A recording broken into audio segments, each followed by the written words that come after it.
시청자 여러분 안녕하십니까? VOA 뉴스입니다. 미국 의회 조사국이 북한의 비핵화 등 북한 외교에 대해 여러 의문점을 지적한 보고서를 올렸습니다.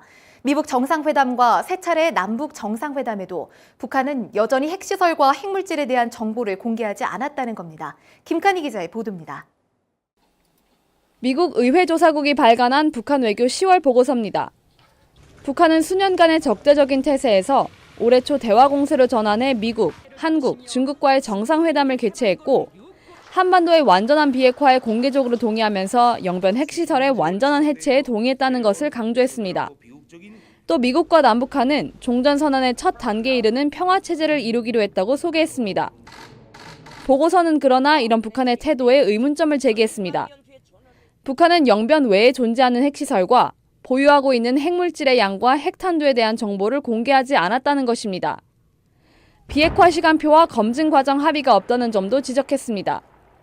실제로 마이크 폼페오 국무장관은 이런 문제점을 여러 차례 지적하기도 했습니다. While there's still a long way to go and much work to do, we can now see a path to where we'll achieve the ultimate goal, which is the full and final verified denuclearization of North Korea. 보고서는 또 북한은 영변 핵시설의 영구적 폐기도 공언했지만 그것도 미국의 상응 조치를 전제로 했다고 지적했습니다.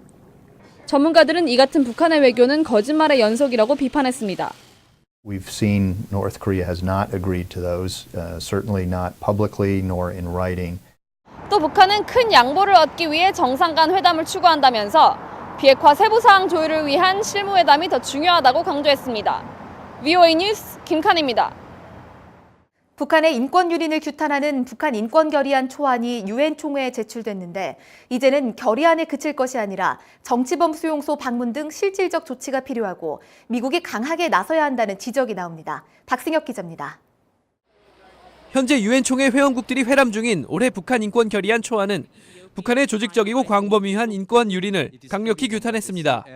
또 유엔 안보리가 북한을 국제형사재판소 ICC에 회부할 것을 촉구하는 내용도 담겼습니다. 전문가들은 14년 연속 이어질 예정인 결의안을 환영했습니다. 하지만 이제는 결의안 작성에 그쳐선 안 되고 실행을 해야 할 때라고 지적했습니다. That the United Nations can have a resolution, but they must also make sure that the humanitarian part of the organization is also part of carrying out this resolution. 구체적인 방법도 제시했습니다. 북한의 심각한 인권 침해 현장으로 지목된 정치범 수용소를 이제는 직접 찾아가 실태를 밝혀야 한다는 것입니다. They're mentioned in the resolution. Humanitarian organizations have not requested access to these camps. The UN resolution calls on the humanitarian organizations to request access. 코엔 전 차관보는 또 북한 인권 상황 개선을 위해 미국의 단독 제재를 강화하는 방법도 검토해야 한다고 지적했습니다. 북한의 외부 정보 전달 활동을 벌여온 미국 인권재단 측은 북한이 비핵화 협상에 나온 지금이 인권 문제를 제기할 가장 좋은 시점이라고 분석했습니다. So the peace process needs to be driven by a constant pushing for reform. Otherwise, the Kim regime just gets what it wants and it sustains itself like it has for 70 years. 인권 전문가들은 평화를 이유로 인권 유린에 침묵해서는 안 된다며 그런 침묵은 지금 북한 정권이 가장 원하는 것이라고 강조했습니다. VOA 뉴스 박승혁입니다. 10대 탈북 남성 1명이 지난 1일 난민 자격으로 미국에 입국했습니다. 미 국무부 난민 입국 현황에 따르면 지난 1일 10대 탈북민 1명이 난민 지위를 받아 미국에 입국해 미시건주에 정착했습니다. 이에 따라 미국에 입국한 탈북민들은 지난 1월 캘리포니아주에 정착한 여성 2명 등 올해 6명이며 탈북 난민이 본격 입국한 2006년 이후로는 모두 218명입니다. 북한의 김정은 위원장과 쿠바의 미겔 디아스 카넬 국가평의회 의장이 평양에서 회담하고 한반도와 국제관계에 대해 의견을 나눴다고 북한 매체들이 보도했습니다.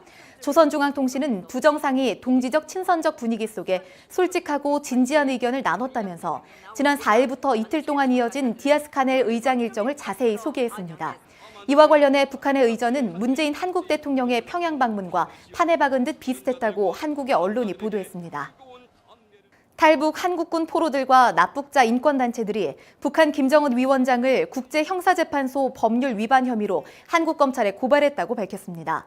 이들은 6일 한국 청와대 앞에서 기자회견을 열고 김정은은 집권 후에도 생존한 국군 포로들을 억류한 현행범이자 반인도적 범죄 책임자라며 김정은이 서울에 온다면 사법당국은 즉시 수사를 해야 한다고 주장했습니다. VOA 뉴스 마칩니다. 시청해주신 여러분 고맙습니다.